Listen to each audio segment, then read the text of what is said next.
How to share stories in Telegram web PC. Hey guys, in this video, I'm gonna show you how to share stories in Telegram using your PC. It's super simple. So let's jump right in. First, go ahead and open up Telegram on your computer.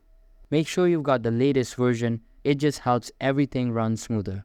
Now, find the story you want to share. Click the three lines at the top right corner.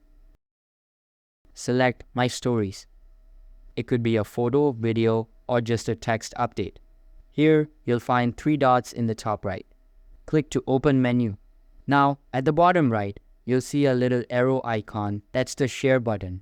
Click it and it'll pull up your sharing options. Now just select the contacts you want to send it to.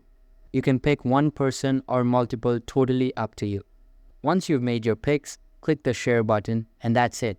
Your story gets sent directly to them and they can view it like any normal message.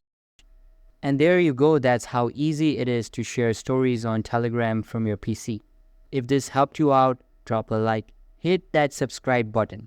Catch you in the next one.